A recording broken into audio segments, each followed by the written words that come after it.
எல்லாருக்கும் வணக்கம். என் பேர் திருத்துவராஜ். நான் கருமத்தம்பட்டி பக்கத்தில் வாகரம்பாளையம் பகுதியில் விவசாயம் பண்ணிக்கிட்டு இருக்கேன். கத்திரியும் பச்சை மிளகாயும் விவசாயம் பண்ணியிருக்கோம், 1 ஏக்கருங்க. இதில் பார்த்தீங்கன்னா ஆரம்பத்துலேருந்து நம்ம இந்தியா குரோ மட்டும்தான் பயன்படுத்தியிருக்கிறேன். அடியில் பவஸ்டா போட்டிருக்கோம். 1 ஏக்கருக்கு ரெண்டு பாக்கெட்டுங்க, 4 கிலோ போட்டிருக்குது. ஓலிஃபும் 2 தடவை தான் கரைச்சிருக்கேங்க, 6 லிட்டர் கரைச்சிருக்கு. நல்லா செடி. இப்போ வேறு கெமிக்கல் உரம் எதுவுமே கிடைக்கல. நல்ல செடி பாருங்கள், நீங்களே பாருங்கள். இந்த பக்கம் பூரா கத்திரி, இந்த பக்கம் பார்த்தீங்கன்னா இதுலேருந்து 1/2 ஏக்கரு பச்சை மிளகாய். காய்களை பாருங்கள். மேலே வந்து பவஸ்டா, ஓலிஃபு இதெல்லாம் வந்து ஸ்ப்ரே பண்ணியிருக்குது. பாருங்கள், காய் ஆரம்பிச்சிருச்சு.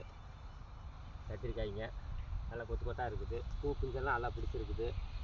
பூவும் நல்லா எடுத்துருக்குது. அது மாதிரி பச்சை மிளகாய் பாருங்கள், பச்சை மிளகாய் எல்லாம் காய் பிடிச்சிருக்குங்க. இன்னும் இது வரைக்கும் கெமிக்கல் உரம் எதுவுமே போடலை, யூஸ் பண்ணவே இல்லை. மேலே ஸ்ப்ரேயும் பண்ணலைங்க. நல்லா இருக்குது. அதனால் விவசாய பெருமக்கள் எல்லோரும் நம்ம இந்தியா குரோ மருந்தை வாங்கி பயன்படுத்துங்க. நல்ல ஒரு ரிசல்ட்டு எடுக்கலாங்க. வணக்கம்.